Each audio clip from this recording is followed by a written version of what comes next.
কি ব্যাপার সকালবেলা এগুলো নিয়ে টানাটানি করতেছো কেন? তো করবো না, কি কি এনেছো আমার জন্য? আমার সব কি কি আছে জানেন, আমার বিয়ের অনেক কিছু আছে, তো আমি খুব এক্সাইটেড এগুলো খুলবো আর আমি দেখবো কি কি আছে। এখন ডিসঅ্যাপয়েন্টেড হয়ে যাবা। না, একদমই না। যা। বিয়ের বাজনা বাজতে যাচ্ছে স্মৃতি আর বাপ্পির। বিদেশ থেকে আসছে স্মৃতির জন্য লাকিজ ভর্তি বিয়ের শপিং করে নিয়ে আসছে বাপ্পি বিদেশ থেকে। স্মৃতিকে মনের মতো সাজিয়ে আবারও বউ সাজাবে বাপ্পি। বাপ্পির পুরো পরিবার আসতে যাচ্ছে বিদেশ থেকে। এখন আসছে বাপ্পি, কয়দিন পর তার পুরো পরিবার আসবে। তখন দুমদাম করে স্মৃতি আর বাপ্পির বিয়ে হবে। তাই তো বিয়ের যত গহনা থেকে শুরু করে যত কিছু আছে সব কিছুই এখনই নিয়ে আসছে বাপ্পি। আসলে স্মৃতি অনেক ভাগ্যবতী, তাই তো বাপ্পির মতো হাজবেন্ড পেয়েছে, বাপ্পির পরিবারের মতো একটা পরিবার পেয়েছে। কথায় আছে না, যারা ঠকে যায় তারা কখনো হেরে যায় না, হেরে গেলেই জীবন শেষ। তাই তো স্মৃতিকে দেখে শিখে নেওয়া উচিত।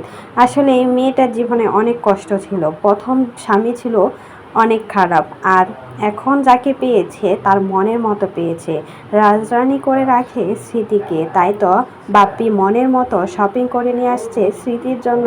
শুধুমাত্র বিয়ের অনুষ্ঠানে কি পরবে না পরবে তার শ্বশুর শাশুড়ি সব কিছু পছন্দ করে স্মৃতির জন্য কিনে পাঠিয়েছে, আর সেই আনন্দ সবার সাথে ভাগ করে নিচ্ছে স্মৃতি আর বাপ্পি। মেয়েদের জীবনে এর থেকে বেশি কিছু চাই না কখনো।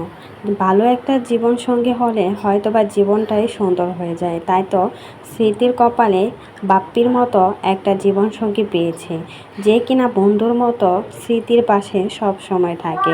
স্মৃতির সাথে যারা বেইমানি করেছে, বাপ্পি তাদেরকে ছেড়ে স্মৃতির সাথেই রয়েছে। আসলে এরকম পুরুষ মানুষ পাওয়া ভাগ্যের ব্যাপার।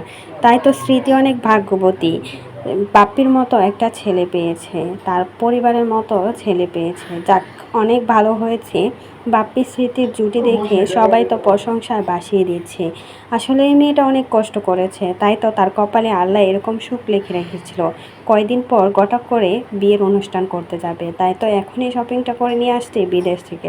তো এই বিষয়ে আপনাদের কোনো মতামত থাকলে সেটা কিন্তু অবশ্যই কমেন্ট বক্সে জানিয়ে যাবেন। আর স্মৃতি আর বাপ্পির জন্য অবশ্যই কিন্তু দোয়া করবেন, তাদের দাম্পত্য জীবন যাতে সবসময় ভালো থাকে, কারণ নজর যেন না লাগে।